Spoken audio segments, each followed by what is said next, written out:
नमस्कार दोस्तों, आप सभी जानते हैं कि देश भर में कानून की धज्जियां उड़ाते हुए संवैधानिक पदों पर बैठे हुए ऐसे लोग जो संविधान की शपथ लेते हैं और फिर उसी के ताकत को, उसी के कानून को बाईपास करने के लिए अपने मन के नफरती भावनाओं को पूरा करने के लिए अलग अलग तरह के हथकंडे अपनाकर बुलडोजर जैसे कानून का दुश्मन का उपयोग करते हैं भारतीय समाज, भारतीय जनता के संपत्ति को नष्ट करने के लिए।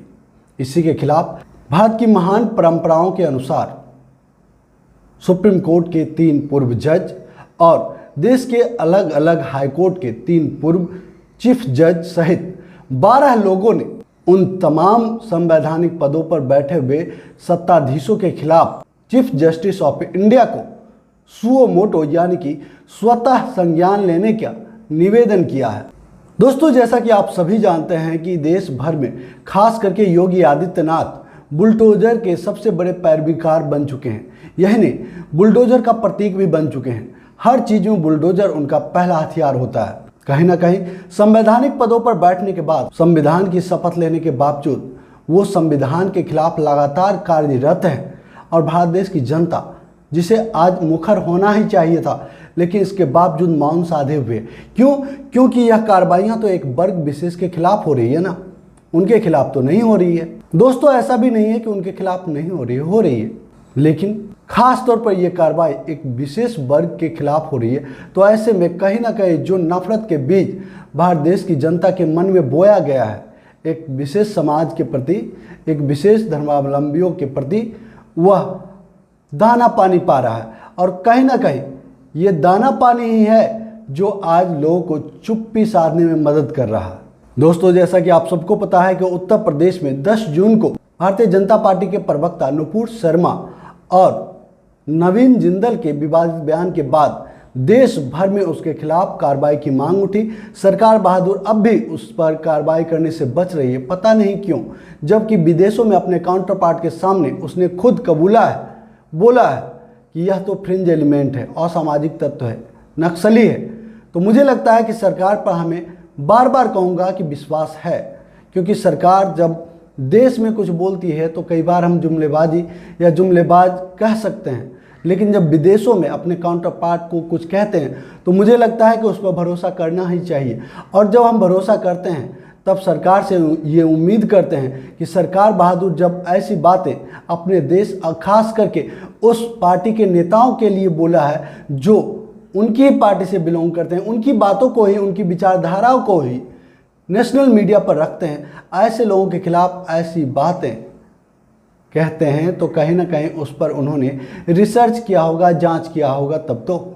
और अगर आपकी रिसर्च में ये बातें सामने आई कि वो एक असामाजिक तत्व है, समाज में रहने योग्य नहीं है, इसलिए कहीं ना कहीं समाज को दोफार करने में अपने मन की बातों को रख रहा है, कह रहा है, तो उस पर कार्रवाई क्यों नहीं हो रही है? इसी के खिलाफ कार्रवाई होनी चाहिए थी, लेकिन उस पर तो कार्रवाई हुई नहीं। देश भर में जब नुपुर शर्मा और नवीन जिंदल के खिलाफ विरोध प्रदर्शन हुआ, इस दौरान पिछले 10 जून को ये प्रदर्शन उग्र रूप ले लिया। हालांकि कई बार लोग कह रहे हैं कि इसके पीछे साजिश है।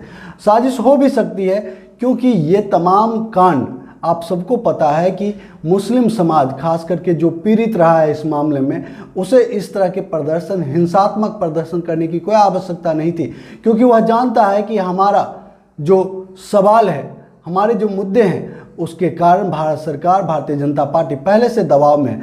ऐसे में इस तरह की कार्रवाई को अंजाम देकर, वो भी हिंसात्मक कार्रवाई, देश विरोधी कार्रवाई करके अपने ही मामले को क्यों कमजोर करेगा? ऐसे में कहीं ना कहीं दंगाई पार्टी की ओर से साजिश रची गई होगी और दोगले मुसलमान उसमें बराबर का साथ दिए होंगे, जिसके कारण आज अच्छे मुसलमान, देशभक्त मुसलमान, जिसे अपने देश पर गर्व है, जो अपने देश में न्याय चाहता है, जो अपने देश में भारत की अखंडता, एकता को बनाए रखना चाहता है, उसके खिलाफ साजिश हुई है, वह हारा है।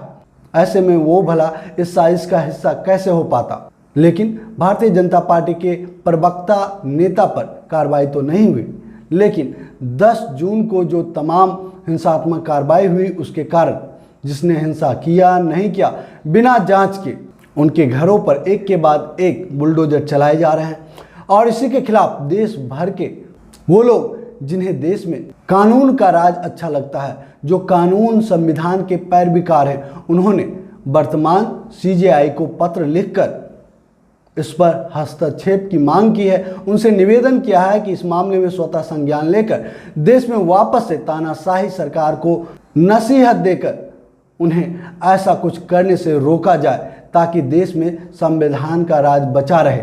दोस्तों, अब मैं बताता हूं कि इस पत्र में उन्होंने क्या लिखा। पत्र में कहा गया कि प्रदर्शनकारियों को सुनने और शांतिपूर्ण विरोध प्रदर्शन में शामिल होने का मौका नहीं दिया गया। इसके बजाय उत्तर प्रदेश के राज्य प्रशासन ने ऐसे व्यक्तियों के खिलाफ हिंसक कार्रवाई की मंजूरी दी है।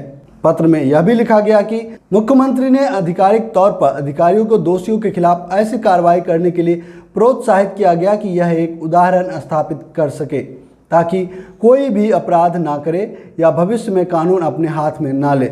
याचिका पत्र में आगे लिखा है, उन्होंने आगे निर्देश दिया कि राष्ट्रीय सुरक्षा अधिनियम 1980 और उत्तर प्रदेश गैंगस्टर्स और असामाजिक गतिविधि रोकथाम अधिनियम 1986 गैर कानूनी विरोध के दोषी पाए जाने वाले के खिलाफ लागू किया जाना चाहिए।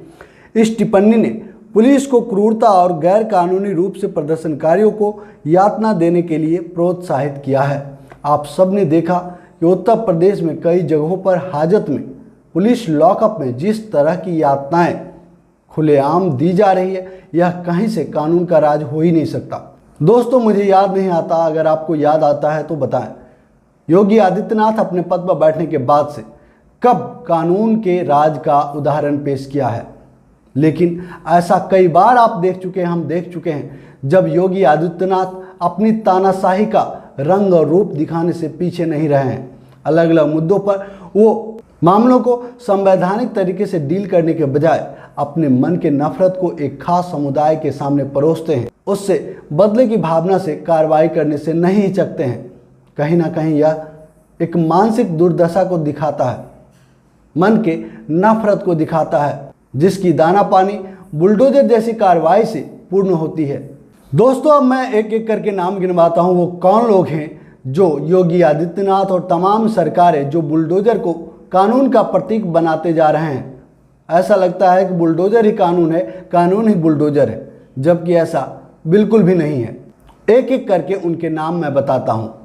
वो हैं जस्टिस बी सुदर्शन रेड्डी, पूर्व जज supreme court, justice V Gopala Gowda, पूर्व जज सुप्रीम कोर्ट, जस्टिस ए के गांगुली, पूर्व जज supreme court, justice A P Shah, पूर्व जज दिल्ली हाई कोर्ट, जस्टिस के चंद्रू, पूर्व जज Madras high court, justice Mohammad Anwar, पूर्व जज Karnataka high court, Shanti Bhushan, senior advocate supreme court, Indira Jaising, senior advocate supreme court, Chandrachud Uday Singh, senior advocate supreme court, Shriram Panchu, senior advocate Madras high court, Prashant Bhushan, advocate supreme court, Anand Grover, senior advocate supreme court. ऐसी हस्तियों ने पत्र लिखकर चीफ जस्टिस ऑफ इंडिया को देश में संविधान को बचाने का, देश में वापस से कानून का राज स्थापित करने का निवेदन किया है। कहीं ना कहीं ये योगी आदित्यनाथ और इन जैसे तमाम लोग जो अपनी नफरत की पराकाष्ठा को बुलडोजर के द्वारा शांत करना चाहते हैं, उनके लिए बड़ा संदेश है। देश कानून से चलेगा, ना कि आपके बुलडोजर से, नफरती सोच से। देश में प्रदर्शन होते रहे हैं और होते रहेंगे, क्योंकि ये लोकतंत्र है। लोकतंत्र में एक पक्ष को अपना विरोध करने का पूरा हक है और आप इसे उससे छीन नहीं सकते। और जहां आप जो आज तमाम प्रदर्शनों को देश के विरोध में बताते हैं, प्रदर्शन का तो आपका भी पुराना इतिहास रहा है और आपने ऐसे ऐसे प्रदर्शन किए जो तमाम संवैधानिक मूल्यों को तार तार करता है।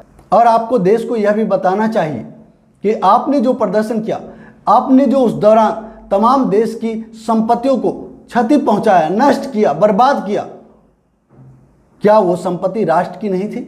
उस दौरान राष्ट्र की संपत्तियां नष्ट नहीं हो रही थी? आप गोरखपुर से लाए थे या फिर अपने घर उत्तराखंड से लाए थे? कहां से लाए थे वो तमाम संपत्तियां? और आज जो तमाम हिंसात्मक कार्रवाई के विरोध में उनके सजा के तौर पर बुलडोजर की कार्रवाई आप कर रहे हैं, आप भी तो वही कर रहे हैं।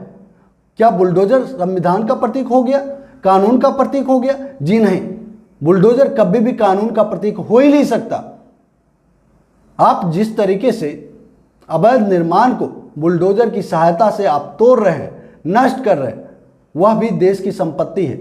आप बताइए, क्या कभी आपके दिमाग में उन तमाम अवैध निर्माण के लिए बिना तोड़े उसको स्कूल में, विद्यालय में तब्दील करने का सोच कभी आया? कभी आया कि ऐसे तमाम अवैध निर्माण जिसे तोड़ने से देश की संपत्ति को नष्ट होगा, इसलिए इसे अनाथाश्रम में तब्दील किया जाए?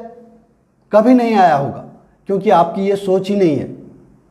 अगर आपको सचमुच देश की संपत्ति का ख्याल रहता, देशवासियों की संपत्ति का ख्याल रहता, तो आप इस तरह के कदम जरूर उठाते, जैसा कि बिहार सहित अनेकों स्टेट में राज्य सरकारों ने उठाया है और इससे जनता में अच्छा संदेश भी गया है। लेकिन आपसे तो यह सब होने से रहा।